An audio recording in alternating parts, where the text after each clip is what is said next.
Bonjour tout le monde. Du coup, je suis Florian Doyen, je suis consultant en numérique responsable. Je suis dans le web depuis 10 ans en freelance. Enfin, 7 ans en freelance, mais je fais 10 ans que je suis dans le web. Et donc, on est en présence de Sophie Comte qui a cofondé un magazine qui s'appelle Chute, qui vise en gros à analyser les thématiques du numérique au travers de la société, notamment son impact. Et Marc Collin, qui est animateur Fresques du climat, animateur numérique et aussi membre fondateur de l'association Green IT.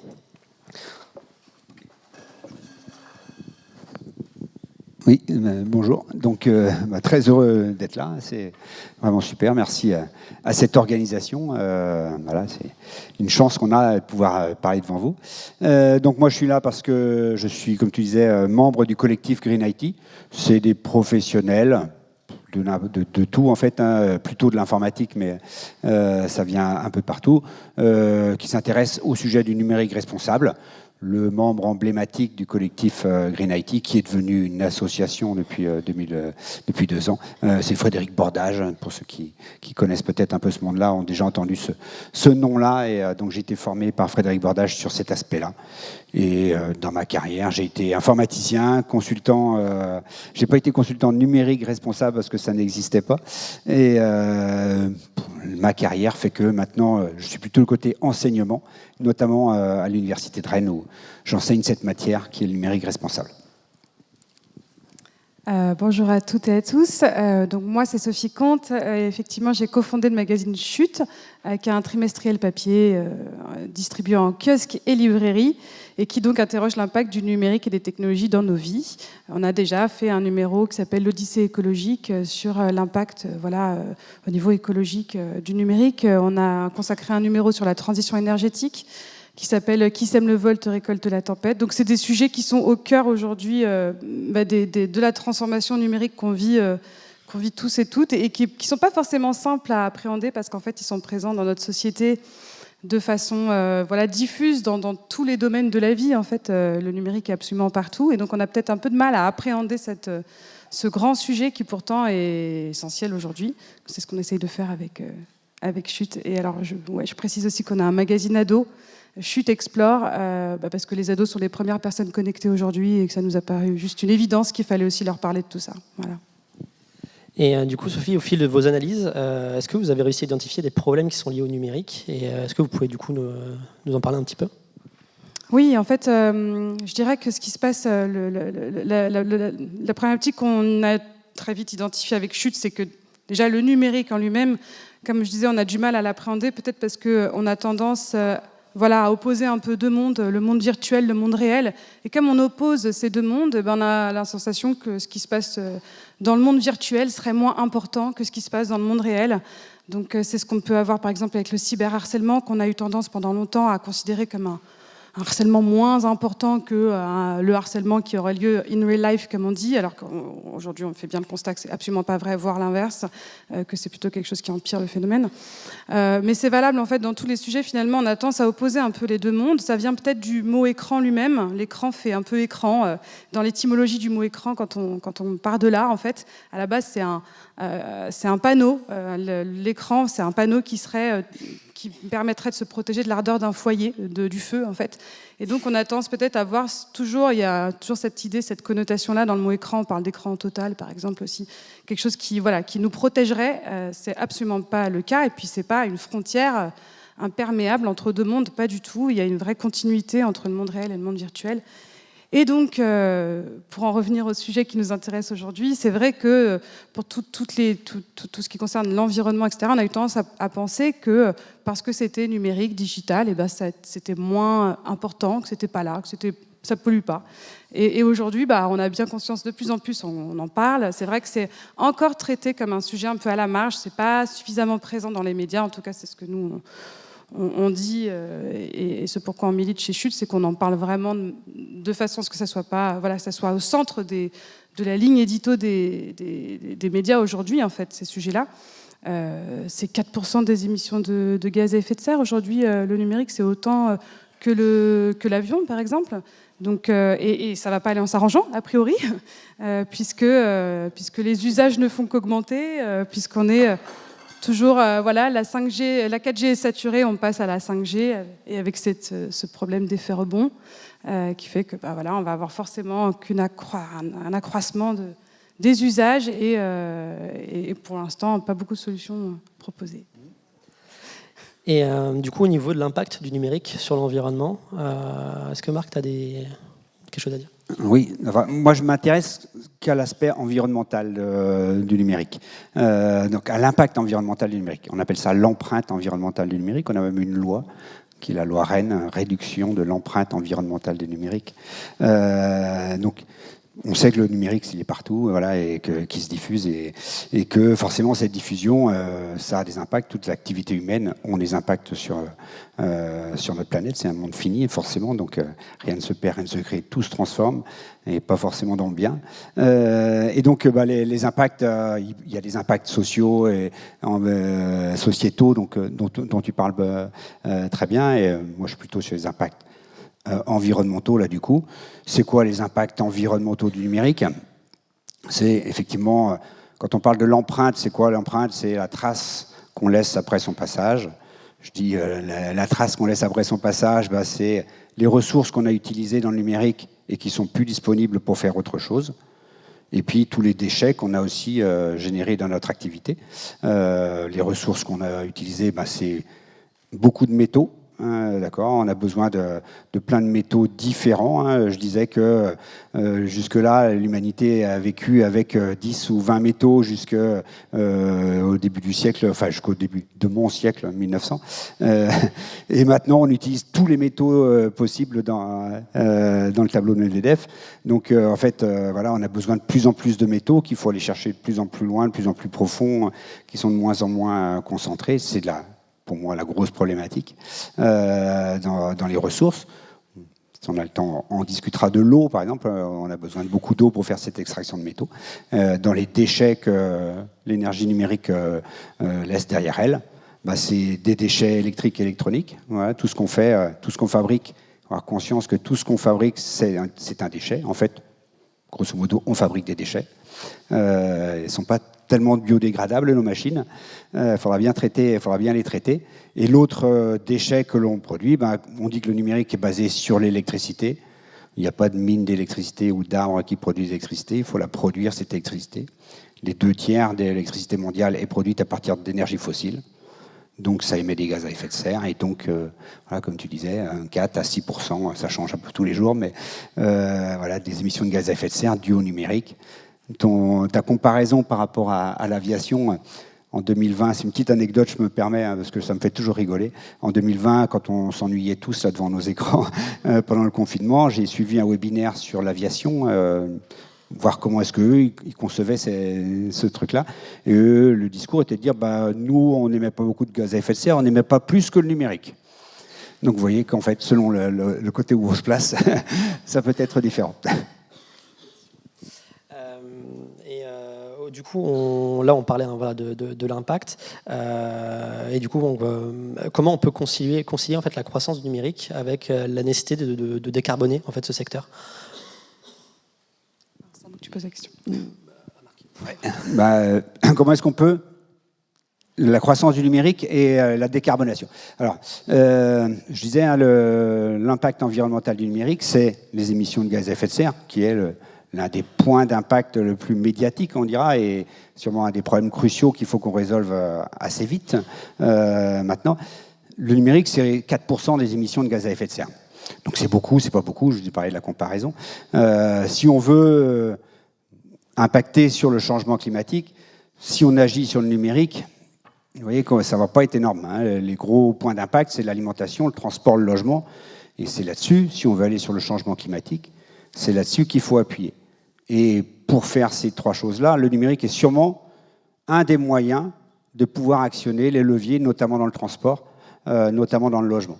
Donc, effectivement, ce truc-là, pour moi, si on veut agir que sur un point, c'est toute l'analyse, en fait, ce qu'on appelle des ACV, analyse du cycle de vie multicritères. Si on ne prend que le critère du changement climatique, le numérique est plutôt quelque chose qui va favoriser la transition. Maintenant, effectivement, plus on va faire de numérique, plus on va avoir d'autres impacts qui va être là plutôt sur l'épuisement des ressources abiotiques, sur les terres rares, sur les métaux rares dont on a besoin, et qui pourraient, c'est même pas qui pourraient, qui peuvent, qui sont en voie de disparition et qui posent des problèmes d'approvisionnement. Les voitures, à un moment donné, on ne pouvait plus acheter de voitures parce qu'on n'arrivait pas à produire assez de puces électroniques pour fabriquer les voitures. Donc on y est, on est dedans. Hein. Donc voilà, pour moi, c'est ça le numérique. Comment est-ce qu'on peut la croissance du numérique? Moi, mon slogan, je le répéterai à la fin. Voilà, le numérique est notre avenir. Économisons-le. Comment est-ce qu'on peut maîtriser sa croissance? Ben justement, ouais, il faut maîtriser sa croissance en faisant du numérique utile plutôt que inutile. Les intervenants de tout à l'heure parlaient de donner du sens, effectivement, à votre formation et tout ça. Voilà. Faites du numérique utile, comme ça il croîtra de façon saine. Effectivement. Du coup, Sophie, donc, au niveau de ton média, donc, tu fais beaucoup de veille, je suppose, notamment sur le numérique. Est-ce que tu as croisé des innovations qui permettraient d'actionner justement ce fameux levier dont Marc parlait? Il y en a de plus en plus, oui. C'est aujourd'hui, et puis il y a toute une économie qui porte ça aussi, l'économie sociale et solidaire, qui fait beaucoup pour ça. Comment dire, il y a toujours, nous avec Chute, ce qu'on essaie de garder, c'est un regard, d'avoir un regard presque naïf, enfin en tout cas de regarder tout ce qui se fait, comment ça se fait, et tout en ayant un esprit critique. Et évidemment, oui, il y a plein d'initiatives qui vont, par exemple, œuvrer pour la sécurité des femmes, pour, je sais pas, on a parlé beaucoup de Yuka ou Too Good To Go ou ce genre d'application. Maintenant, il y a plus d'innovation green, enfin plutôt ce qu'on appelle deep tech, qui nécessitent beaucoup de recherche scientifique aussi et qui ont besoin de capitaux pour se développer. Et c'est peut-être là où il y a un petit souci aujourd'hui, c'est que en fait, dans le milieu des startups, puisque c'est souvent c'est de ça dont on parle, on n'en parle encore pas assez de ces entreprises-là qui mériteraient qu'on leur fasse plus la lumière. Et ça, c'est aussi peut-être tout un imaginaire à réinventer autour des startups. Malheureusement, il y a toujours ce côté très financiarisation de l'économie, et c'est pas forcément les entreprises qui œuvrent pour l'écologie, etc., qui vont être sur le devant de la scène, même si c'est en train de bouger. Voilà, il y a tout ce problème-là, en fait, qu'il faudrait résoudre un peu plus pour que ça évolue. Ok, et du coup, super intéressant. Et donc, tout à l'heure, Marc parlait d'utiliser en fait le numérique pour actionner des leviers dans différents secteurs comme le transport, l'alimentation, etc. Est-ce que ça ne va pas poser problème au niveau de ce qu'on appelle la rupture numérique avec des gens qui sont en difficulté face à cette technologie? Oui, c'est vrai, parce qu'on parle beaucoup plus maintenant de la fracture numérique. Alors on a tendance maintenant peut-être à parler aussi de personnes éloignées du numérique. Et c'est une réalité, il y en a quand même un certain nombre, puisqu'on parle de 15 millions de personnes en France qui seraient éloignées du numérique dans un contexte de dématérialisation où tout maintenant se fait en ligne, où quand vous avez des enfants qui sont scolarisés, tout se passe sur des interfaces numériques. Et donc ça pose un certain nombre de problèmes pour les personnes qui n'ont pas accès à ces outils-là. C'est en ça qu'on parle de fracture ou d'éloignement du numérique. Alors, c'est quelque chose qui a été qui a été pris en compte par le gouvernement aujourd'hui, et il y a des choses qui ont lieu. Enfin, on parle de Maison France Service, par exemple, de conseillers numériques qui sont là pour recréer du lien avec les usagers, les aider dans leur procédure de dématérialisation, etc. Donc il y a des choses qui se font. Est-ce qu'il y en a assez? Peut-être pas encore, ça prend du temps de mailler tout le territoire avec ces Maisons France Service. Mais le problème, oui, effectivement, c'est que le numérique, c'est de l'accessibilité, c'est avoir accès à l'information tout le temps avec un téléphone portable, mais c'est aussi ne pas y avoir accès si on ne peut pas utiliser ces médiums-là. Et donc, le numérique crée de l'exclusion, il crée de l'inclusion et de l'exclusion aussi. Donc, il y a quelque part aussi la nécessité de toujours concevoir ces outils en pensant, c'est vraiment, alors il y a des questions d'éco-conception, mais en allant plus loin, on peut parler de design inclusif, c'est-à-dire de penser toujours dans la façon dont on les conçoit, de sorte qu'ils puissent être accessibles à tout le monde, qu'il n'y ait pas de questions, enfin qu'il y ait des questions de handicap par exemple qui se posent ou d'accès, voilà, pour différentes raisons, et plus largement d'éthique, d'éthique by design comme on dit aussi, c'est-à-dire que vraiment tout se passe peut-être. Le numérique, ce sont que c'est des usages et des outils en gros, et ces outils-là, il est vraiment essentiel de les penser en amont pour qu'ils soient le plus accessible possible à tout le monde et laisser personne sur le bord de la route. Mais il y a des questions derrière aussi dans la conception de personnes qui les conçoivent aussi. Et c'est vrai que cet univers de la tech et du numérique, c'est un univers très masculin. C'est un univers où il y avait plus de femmes avant. C'est un sujet dont on commence à parler de plus en plus, mais qui était encore très méconnu. Dans les années 70, il y avait plus de femmes dans l'informatique qu'il y en a aujourd'hui, en fait. Et actuellement, on compte plutôt 15% de femmes qui travaillent dans la tech. Donc si on est avec des outils qu'on utilise tous les jours, presque tous et toutes, qui sont conçus majoritairement par des hommes, souvent plutôt des hommes blancs, issus des classes favorisées, eh bien, on se retrouve avec des outils qui ont des biais qui peuvent être discriminants pour les autres. Donc voilà, il y a vraiment aussi cet enjeu-là d'éthique, c'est pour ça aussi que je parlais de ça, dans la conception, pour laisser personne sur le bord de la route. Ça fait partie quand on parle de numérique responsable, on parle d'éco-conception des systèmes numériques, et ça fait aussi partie effectivement des choses qui se rentrent dans le numérique responsable, hein, c'est l'accessibilité notamment de tous les services numériques. Voilà. Oui, d'ailleurs, on évoque aussi tout ce qui est gouvernance des données, notamment, parce que ça fait aussi partie de la sécurité des utilisateurs, mine de rien. Est-ce qu'on a des solutions autres que simplement juste sortir des GAFAM, ce qui n'est pas forcément toujours chose aisée. Est-ce qu'on a des solutions pour garder cette gouvernance en fait, au niveau du numérique ? Cette question-là, ouais, elle est aussi essentielle. Elle est aujourd'hui de plus en plus préemptée par l'Union européenne, quand même. On a eu le RGPD qui n'a l'air de rien et qui embête tout le monde parce qu'il faut refuser les cookies si vous le faites, mais ça vaut le coup parce que c'est vraiment nous donner la possibilité de ne pas laisser nos données en fait aux mains d'entreprises de marketing qui vont faire de la captation de données. Donc c'est quand même aujourd'hui un outil très puissant. Il y a ça, puis maintenant il y a d'autres choses qui arrivent, dont le Digital Services Act, Digital Market Act, qui vont réguler cet espace-là du numérique.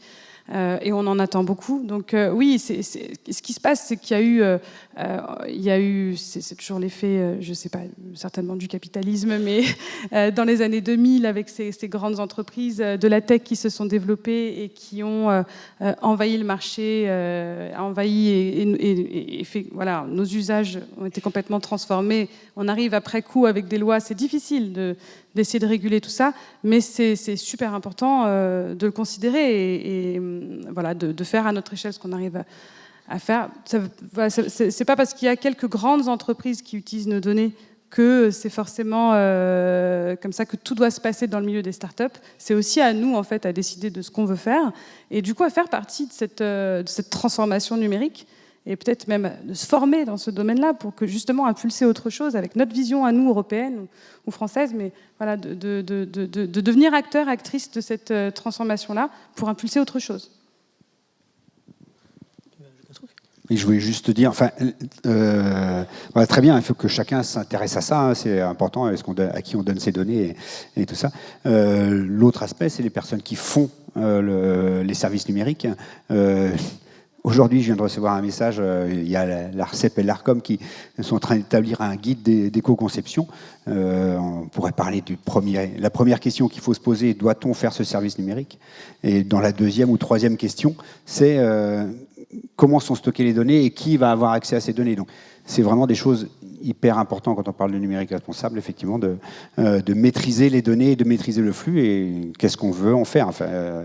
Donc, je ne sais pas si parmi vous, il y a des futurs étudiants en informatique, mais ça fait partie des questions qu'il faut se poser, effectivement. Est-ce que votre service numérique, il est là pour collecter de la donnée pour la revendre, ou bien pour véritablement rendre un service à l'utilisateur? Et peut-être pour rebondir là-dessus, au sujet de l'intelligence artificielle, c'est vrai que c'est un des gros sujets aujourd'hui.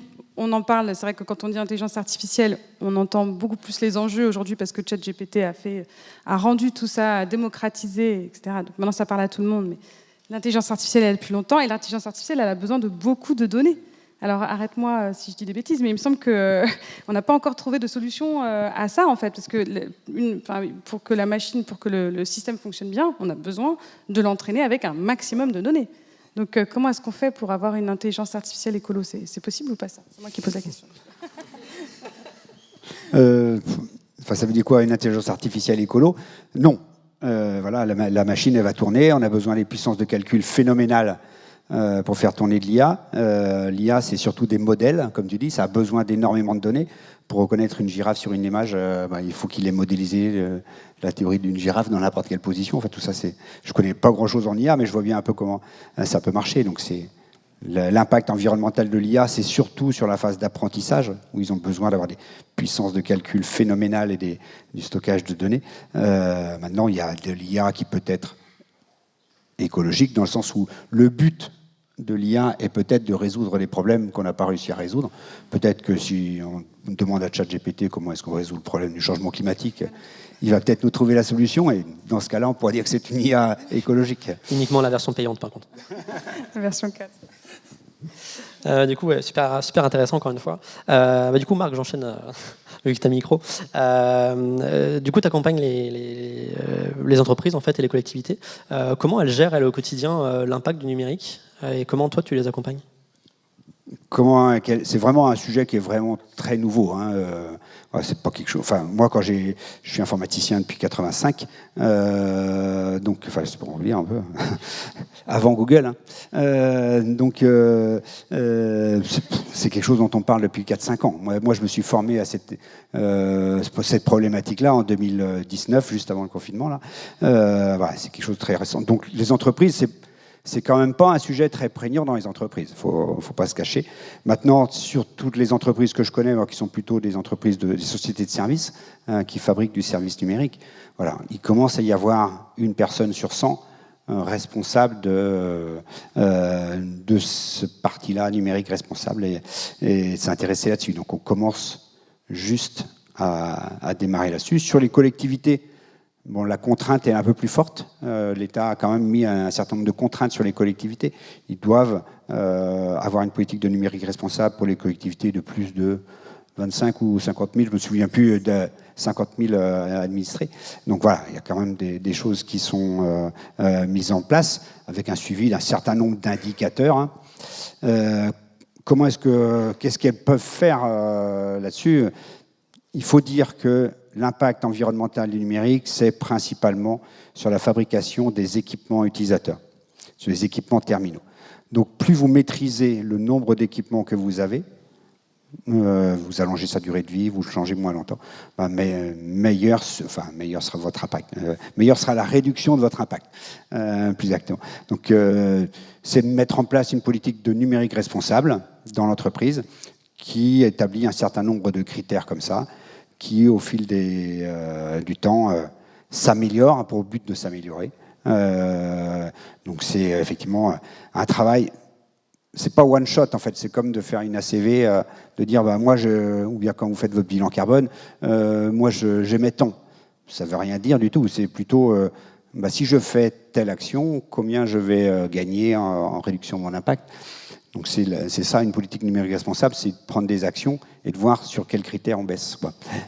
Et donc c'est là-dessus que j'essaie un peu d'aider parce que c'est un sujet assez nouveau dans les entreprises. Et au niveau de l'entreprise, qu'est-ce que ça apporte à l'entreprise de s'engager dans un numérique plus responsable ? Qu'est-ce que ça apporte ? J'imagine que c'est pas seulement une façon de faire du greenwashing, peut-être, pour une entreprise. C'est vrai qu'on parle beaucoup d'écologie, mais dans les faits, il y a encore des difficultés à rentrer dans le concret. Donc oui, c'est vrai qu'on a parlé pas mal de la pollution des mails, il fut un temps. Et je rebondis du coup sur ce que tu disais sur la pollution des équipements. C'est vrai que on a vu beaucoup dans les médias qu'il fallait supprimer les pièces jointes ou ne pas en envoyer pour réduire son empreinte environnementale, ce qui, certes, certainement. Je ne sais pas d'ailleurs à quel niveau, mais voilà, c'est sûr que ça doit... Voilà, c'est intéressant. Mais clairement, ce qui fait la différence, effectivement, c'est les équipements, c'est la durabilité. Et donc entretenir son téléphone, son ordinateur pour qu'il dure le plus longtemps possible, notamment la batterie. Voilà, et essayer de garder le plus longtemps possible sans céder aux sirènes du marketing. C'est pas facile. C'est pas facile parce que iPhone, par exemple, a sorti 30 téléphones en 10 ans, en 15 ans, on va dire, depuis 2017.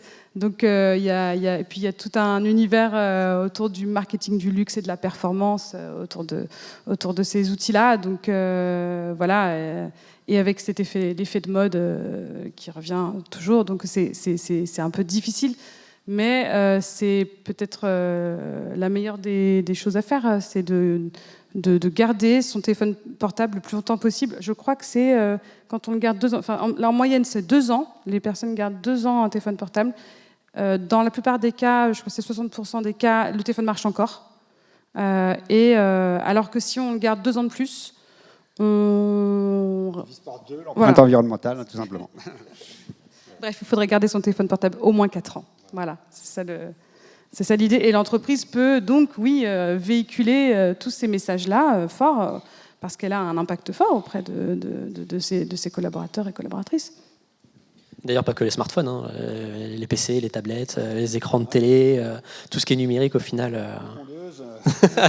Numérique, électronique, électrique, les DEEE, les déchets... Tout à l'heure, du coup, on parlait d'IA. Alors, on pourrait parler de plein de technologies qui émergent actuellement, la blockchain, les NFT, etc. Moi, j'ai une technologie qui m'agace beaucoup et je pense que je suis pas le seul. Est-ce que vous avez un avis, par exemple, sur le métaverse, par exemple? Qu'est-ce que vous en pensez? Je sais pas. Moi, j'ai vraiment l'impression que c'est un effet de mode qui est déjà passé, qui a juste servi à Meta pour changer de nom. C'était l'idée, il me semble. Et comme c'était qu'un changement de nom et pas un vrai changement de société, ça n'a pas pris. Et puis, je pense qu'il y a aussi dans l'imaginaire, en fait, on peut pas, dans l'imaginaire collectif, on ne peut pas se dire qu'on va passer tout son temps en ligne. Déjà qu'on passe beaucoup de temps et que je pense qu'on est de plus en plus fatigué. Il y a une vraie fatigue digitale, disons. Donc la perspective d'être sans cesse avec un casque de réalité virtuelle pour tout, je pense que ça prend pas en ce moment, quoi. C'est pas l'idée. Enfin, moi, si on regarde un tout petit peu les ressources dont on a besoin pour faire du numérique, hein, on utilise des métaux qui sont qu'on appelle des métaux rares ou des terres rares. Hein. Bon, on va aller pas trop loin dans cette affaire-là, mais donc on a besoin d'une quantité de métaux qui sont très difficiles à trouver. Enfin, pour moi, je pense qu'on n'aura jamais assez de métaux pour fabriquer tout ce que Mark Zuckerberg rêve. Donc, voilà, c'est une aberration, ce truc-là. Après, ce monde virtuel, effectivement, c'est comme un peu, tu parlais de l'IA tout à l'heure, c'est à quoi ça va servir. Effectivement, si ça pouvait, on imaginait, on parlait tout à l'heure dans la table ronde de démocratie et de choses comme ça, si ça pouvait favoriser la démocratie, on pourrait se dire c'est très bien d'avoir des agoras virtuelles dans lesquelles tout le monde pourrait participer. Voilà. C'est plus le but qu'on va faire qui pourrait avoir un intérêt. Et le seul domaine dans lequel le métaverse a une importance importante, c'est le commerce. Voilà. Pourquoi est-ce qu'ils veulent faire ça? C'est pour faire du fric uniquement. Donc je pense que c'est l'un des gros problèmes que l'on a. C'est lié à ça, c'est que il faut qu'on achète. C'est la société de consommation qui nous pousse à acheter plein de choses qu'il faut fabriquer. Et si le métaverse n'a pour but que de favoriser la consommation, je pense que le résultat est clair. Il ne faut pas le faire. Mais je pense qu'autrement, on n'aura pas les moyens de le faire. Voilà, on n'aura pas les moyens physiques de fabriquer ce dont rêve Mark Zuckerberg, du moins peut-être une poignée d'Américains, mais sûrement pas les Burkinabés. Et voilà. C'était peut-être aussi juste une stratégie de recrutement pour Meta. Il y a du marketing, c'est sûr, derrière cette affaire. Il y a du marketing. Je suis plutôt d'accord avec vous. Du coup, est-ce que vous auriez des éco-gestes à proposer aux gens qui nous écoutent là pour essayer de réduire un peu leur impact, puisque l'impact environnemental qu'on en a tous et toutes, et c'est pas que au gouvernement et aux entreprises de faire des efforts, c'est à tout le monde, à son échelle bien sûr. Et donc est-ce que vous avez des conseils à donner? Je pense qu'on va être d'accord, on l'a dit tout à l'heure, c'est vraiment le fait de garder ces équipements le plus longtemps possible. À mon sens, ça serait le premier. Je ne sais pas si on peut considérer ça comme un éco-geste aussi, mais je pense que c'est important de développer sa culture numérique à tous les âges. C'est un peu le message qu'on essaye de faire passer, nous. C'est important aujourd'hui qu'on ait conscience de la façon dont ces outils fonctionnent. Et pour en revenir aux ados aux jeunes aujourd'hui qui sont très concernés par tout ça, parce qu'ils ont en moyenne le premier téléphone portable c'est 9 ans, donc c'est quand même très tôt. Et puis arrivé au collège, les parents se sentent presque obligés d'acheter un téléphone portable parce qu'il y a une forme de pression sociale qui s'exerce, parce qu'il y a de plus en plus de jeunes qui en ont, donc forcément voilà. Ils sont presque tous équipés en 6e et qu'on n'a pas envie que son enfant se sente exclu des autres.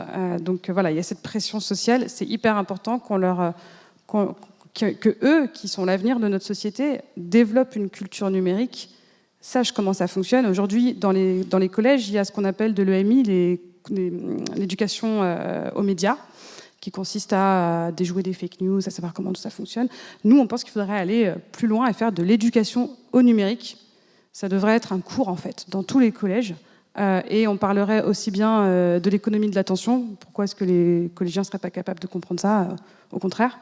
Donc, économie de l'attention, comment fonctionnent les algorithmes, c'est quoi les biais, comment est-ce qu'on déjoue les fake news aussi, bien sûr, ça comporte tout ça, peut-être des informations sur c'est quoi coder, parce qu'il y a aussi des cours de code, mais ça réunirait en fait tout un socle de connaissances partagées et qui permettrait peut-être justement de lutter contre le cyberharcèlement, ces sujets-là par exemple.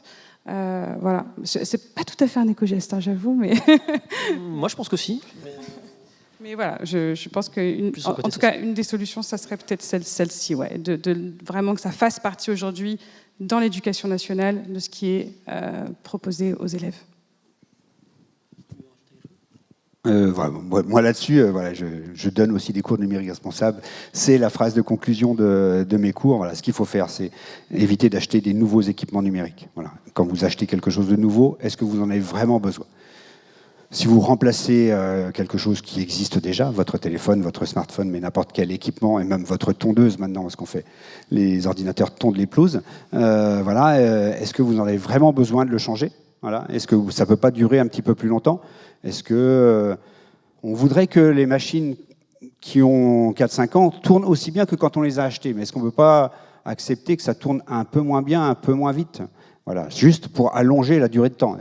L'exercice de tout à l'heure, effectivement, si on double la durée de vie de nos équipements, on diminue pratiquement par deux, l'empreinte environnementale du numérique. Donc c'est l'enjeu principal. Voilà, ne pas acheter de nouveau. Si on doit faire durer plus longtemps, si on doit en acheter, eh bien, préférer du recyclé, préférer du reconditionné, pour que effectivement les équipements aient une durée de vie plus longue. Sur l'usage, maîtriser notre usage, ce que tu disais, l'éducation, voilà, pourquoi est-ce qu'on s'en sert ? Est-ce que tous les messages qu'on a transférés depuis ce matin étaient vraiment importants ? Non, en fait, non. Et aussi, il y a un autre aspect dont on n'a pas parlé, hein, c'est les déchets. Voilà. Il est urgentissime de bien traiter nos déchets, notamment nos déchets électriques et électroniques. Donc voilà, il faut favoriser les filières. On parlait tout à l'heure des entreprises. Ça fait partie aussi des actions très importantes dans les entreprises, de favoriser la fin de vie de nos équipements numériques, parce qu'on les a fabriqués, on a l'impression que ça dure très longtemps, mais en fait, dans les faits, ça dure 4-5 ans, quoi. Donc au bout de 4-5 ans, c'est un déchet. Et on ne sait pas quoi en faire, on ne sait pas comment les recycler. On sait déjà juste à moitié comment les collecter. Donc ça, c'est important, hein. Donc n'en achetez moins, utilisez moins, jetez-les bien. Voilà. Et on n'a pas parlé de la réparation aussi. Oui. Et c'est vrai qu'on ne sait pas trop, je ne sais pas ce que vous en pensez, mais c'est vrai qu'on n'est pas très informé sur comment est-ce qu'on peut... Enfin, quels sont les commerces qui nous aident à réparer On a tout de suite une forme de... On se dit, bon, bah voilà, ça ne fonctionne plus, on passe à autre chose. C'est vrai qu'on n'a pas le réflexe, cette culture de la réparation, alors qu'on l'avait avant, en fait. Hein. Dans les années 80-90, on réparait nos objets électroniques, quoi. On a tout fait pour que ce soit du jetable. Hein. Voilà, c'est le but. Il faut que ça marche, il faut que ça tourne, il faut que la machine tourne. Notre action à nous, c'est peut-être d'éviter que ça tourne toujours aussi vite et de faire le truc. Enfin, le forum séisme, c'est aussi un petit peu pour les étudiants qui cherchent leur voie. Et ce que je veux dire, c'est que le numérique, il est partout. Donc le numérique responsable, il est partout, que ce soit dans les achats des entreprises. Enfin, vous avez possibilité vous, les étudiants, de faire rentrer ça à tous les strates de l'entreprise. Moi, je suis enseignant en école de gestion. Donc les gens qui... Pour certains, franchement, ils ne sont pas très bons en informatique, mais ils vont mettre en place des politiques de numérique responsable. Le nerf de la guerre étant l'argent, c'est eux qui maîtrisent l'argent, donc c'est eux qui vont essayer de faire le truc. Et du coup, je rebondis sur ce que tu disais sur le fait qu'au bout de 5 ans, par exemple, les entreprises ne savent pas quoi faire de leur matériel. J'ai donné en fait une formation numérique responsable auprès de collectivités. Et il y a pas mal de DSI qui, en fait, au bout de 4, 5, 6 ans, en général, d'ailleurs, la moyenne, c'est plutôt 6 ans, en fait, ils revendent à un prix dérisoire à des écoles, en fait, les matériels, pour que ça ait une seconde vie. Donc, c'est aussi ça, en fait. Encore une fois, on parlait de réparation, de réduire, etc. On peut aussi penser réemploi, en fait, aussi. La fameuse règle des 7 R, hein, de l'économie circulaire et du recyclage en général. Et donc voilà, ça, je pense dans l'informatique et dans le numérique en général, ça a aussi sa place de refuser, réduire, réemployer, réparer, etc. C'est vraiment le schéma. Enfin, ça s'applique très très bien à ce monde numérique, en fait, hein, effectivement. Et quand un matériel numérique ne remplit plus le besoin que vous jugez utile pour vous, posez-vous la question du besoin, premièrement. Deuxièmement, si vous décidez peut-être qu'il peut remplir un autre besoin, et comme tu disais, voilà, effectivement, l'économie sociale et solidaire est preneuse de ce genre de, entre guillemets, déchets. Voilà, pour eux, ils vont savoir quoi en faire. Il y a maintenant des plateformes de recyclage, des plateformes de reconditionnement. Il y a besoin de beaucoup de termes autour de ça qu'il faudrait expliciter, mais on n'a pas vraiment le temps pour ça. Mais voilà, donc c'est des associations comme Emmaüs Connect ou Ecoder. Envie 35, voilà. Du coup, on a encore quelques minutes, donc ça va. Est-ce que vous avez un mot pour la fin, notamment pour les étudiants et étudiantes voilà, qui sont là par rapport à leur futur projet entrepreneurial ou salarial? Venez bosser dans la tech. Les femmes incluses, bien sûr. Surtout. Et voilà, il y a tout à penser et surtout pas laisser aux mains de quelques grandes entreprises qui décideraient de notre monde numérique à notre place. Et on assiste à une révolution numérique là, en ce moment. Hein. Le numérique responsable prend de plus en plus de place. Voilà, pour vous qui seriez intéressés par ce genre de filière, effectivement, c'est une filière technique. L'éco-conception, c'est une voie d'avenir. Et, les anciens comme moi n'ont pas été formés à ça, et donc les entreprises vont être demandeurs de nouveaux profils par rapport à ça. Je viens de lire le truc de l'ARCEP, et le premier truc de l'éco-conception de services numériques, c'est est-ce que le service numérique que vous faites remplit les objectifs de développement durable, rentre dans les limites planétaires. Donc, si moi j'avais eu la chance de pouvoir vivre ces choses-là quand j'avais 25 ans, quand j'ai démarré ma carrière, j'aurais trouvé ça super. Donc voilà, engagez-vous dans ce truc-là, influencez le monde de la tech pour qu'on fasse des choses du numérique utiles qui deviendra responsable. Voilà, le numérique est votre avenir, économisez-le. Du coup, il nous reste quelques minutes. Est-ce que vous avez des questions? Oui.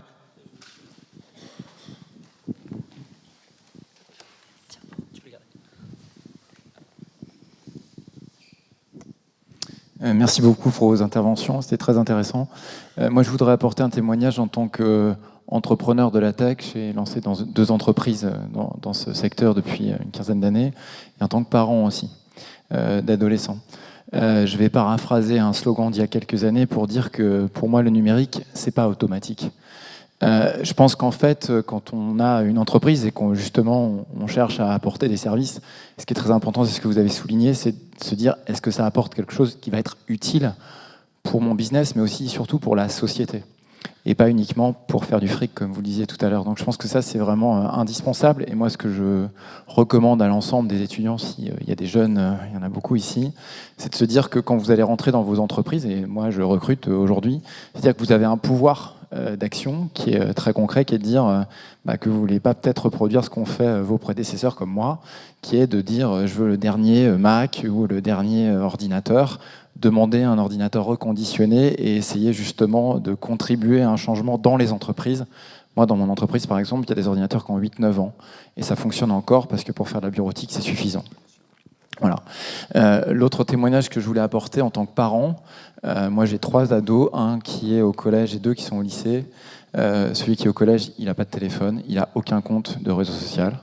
Et les 2 autres, elles ont uniquement, alors elles sont plus en France aujourd'hui, elles sont à l'étranger, mais elles ont pas de téléphone connecté. Elles ont un téléphone parce que s'il y a une urgence, c'est bien d'envoyer un SMS. Aujourd'hui, les enfants, ils passent beaucoup trop de temps sur leur téléphone. Je peux vous dire que quand vous avez un enfant qui n'a pas de téléphone, tout simplement, il fait autre chose. Il ne reste pas sans rien faire, donc il lit, il va dehors, il fait du sport. Et bizarrement, contrairement aux idées reçues qui nous ont été véhiculées par des Mark Zuckerberg et autres, ils ne sont pas du tout asociaux, ils ne sont absolument pas déconnectés du monde, et au contraire, ils ont les yeux qui peuvent être ouverts largement sur ce qui est en train de se passer, peut-être avec un pas de côté ou un pas de recul. Donc moi, ce que je recommande aujourd'hui, c'est, et d'ailleurs les téléphones permettent de le faire, c'est qu'on sait combien de temps on passe par semaine sur le téléphone ou par jour. Je vous propose juste de faire quelque chose, moi je l'ai fait et ça marche très bien, c'est de se dire, le temps que je passe par semaine, j'essaye d'enlever 30%. Et vous allez voir que votre vie, en fait, il n'y a rien qui va changer au niveau du numérique, au niveau de vos amis, etc. Vous en avez toujours autant. Par contre, ces 30%-là, si vous les réinvestissez pour vous informer justement sur des choses importantes en termes de culture de numérique ou autre, d'ailleurs, il n'y a peut-être pas que le numérique dans la vie, faire du sport ou autre chose, aller dans votre jardin, ou si vous en avez un chez vous, ou en jardin partagé, faites quelque chose dehors et avec les autres. Et vous allez voir que vous n'allez pas vous porter moins bien. Par contre, la planète, elle va mieux se porter parce que vous allez moins utiliser vos téléphones, vos ordinateurs, et puis vous allez moins consommer d'énergie tout simplement. Et je terminerai juste sur un chiffre.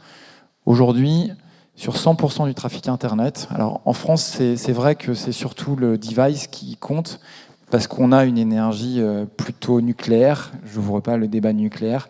Dans les autres pays, c'est un peu moins vrai, c'est-à-dire que l'impact de l'usage est assez important en termes de consommation d'énergie. Baissez votre consommation de vidéos, parce qu'aujourd'hui, c'est 80% du trafic sur Internet. Et sur ces 80% de vidéos, 30%, c'est du porno. Donc, si on veut juste baisser un tout petit peu notre impact sur la planète, il faut juste regarder un petit peu moins de vidéos et ça n'empêche pas d'utiliser les réseaux sociaux pour échanger avec des amis. Voilà. Merci beaucoup.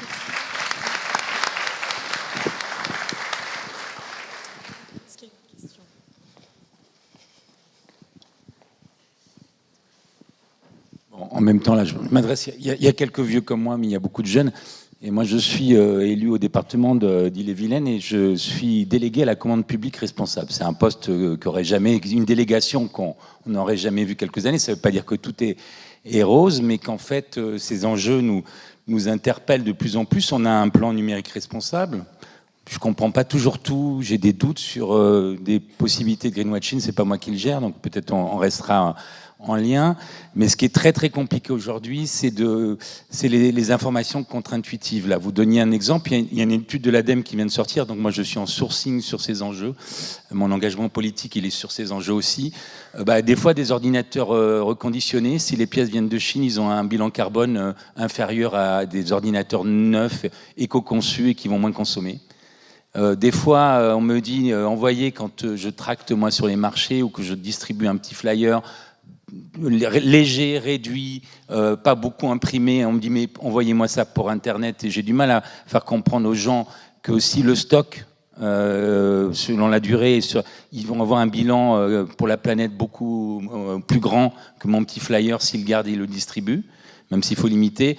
C'est toutes ces informations-là qu'on n'a pas, et il y a beaucoup de choses qui sont contre-intuitives et que les médias nous font passer comme contre-intuitives. Par exemple, une des choses, monstrueuse qui a été décidée là, c'est que par exemple un ticket au supermarché, sur du papier recyclé, il est moins impactable pour la planète que si vous le demandez, qu'on vous l'envoie sur Internet. Et pourtant, c'est passé. Et pourtant, 80% des gens considèrent qu'on est dans le vrai si on préfère se faire envoyer son ticket. Donc, il faut ni l'un ni l'autre. Comme on dit, ce qu'on n'achète pas, c'est ce qui est le mieux. Et après, qu'est-ce que c'est que les coûts globaux ? C'est ça aussi. Regardez les externalités négatives de tous les enjeux. On parle, là, je dévie, mais c'est lié sur l'agriculture. On ne prend pas en compte, quand on dit un produit c'est ça, toutes les externalités, quand il va polluer, quand il va... Voilà, et c'est tout ça qu'il faut intégrer. Il y a des lois qui commencent à se positionner sur... Et il y aura des expertises à avoir sur ces enjeux-là. On en manque encore aujourd'hui. Je vous donne des exemples et moi je vais piocher les informations. Il y a des sites, il y a des magazines, des journaux, tu en fais partie, qui font de la pédagogie, mais on représente très peu de l'information distribuée. Et ça, c'est un enjeu par rapport aux grands réseaux et par rapport à ce qu'on entend souvent sur les grands médias. Donc ça, c'est une question aussi. Et du coup, il faut inventer Il y en a des médias alternatifs et puis il faut se connecter entre nous. Ça, c'est le beau côté des réseaux sociaux pour faire partie de ces groupes de discussion et de militance. Voilà ce que je donnerais comme exemple et peut-être des réponses, des enjeux. Vous devez en connaître plein sur la contre-intuition comme ça, qu'on nous vend comme une évidence et c'est des fois avec du greenwashing. Très bien. Ce que je ressors là, c'est que monsieur, lui, il a besoin d'avoir des gens qui savent faire ce qu'on appelle des ACV, analyse du cycle de vie, de pouvoir comparer effectivement deux services rendus, l'information transmise par mail ou l'information transmise par flyer, quel est l'impact, mais pas que. On regarde actuellement le flux médiatique, le pointeur médiatique est mis sur le gaz à effet de serre, mais ce n'est pas le seul critère. Et donc, il faut regarder l'ensemble des impacts. C'est une technologie. Donc, si vous cherchez des pistes d'études à faire, moi, j'adorerais pouvoir reprendre mes études sur des analyses de cycle de vie, par exemple, parce que je pense que c'est tellement vaste comme sujet qu'on touche à tout et ça apporte des solutions, je pense, à des décideurs là-dessus. Donc, voilà ce que je retire de votre témoignage. Est-ce qu'il y a une dernière question dans la salle, puisqu'après, on va être serré niveau timing. Oui, juste pour rebondir sur les startups, parce que je travaille à la French Tech, en fait, et là, on est en train de travailler sur... on va organiser un événement sur le numérique responsable à Brest le 12 décembre, donc ça m'intéresserait d'échanger avec vous. Et on commence à avoir une réflexion là-dessus, notamment pour les...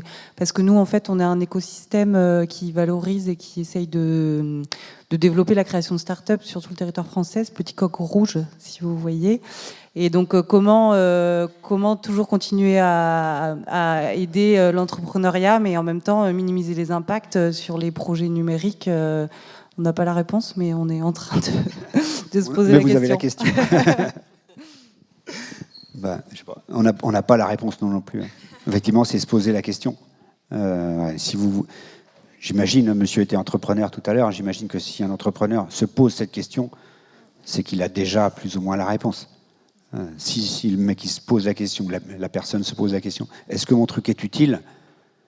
Je pense qu'il n'y a personne dans sa tête qui est capable de dire non, ça ne sert à rien, mais je vais le faire quand même. Enfin, j'espère que... J'espère que... remarque, peut-être qu'il y en a qui vont... Si, parce que ça va rapporter, je m'en fous, mais ça va me rapporter du fric. Bon, voilà, donc l'un des trucs, c'est... vous allez voir, ça va sortir dans un mois, je crois, le truc de l'ARCEP, là. Premier des trucs, est-ce que mon service numérique est utile ? Du coup, ça ne pas d'autres questions. Du coup, c'est terminé pour la conférence. Déjà. Déjà. C'est trop rapide. Merci. Merci à vous deux.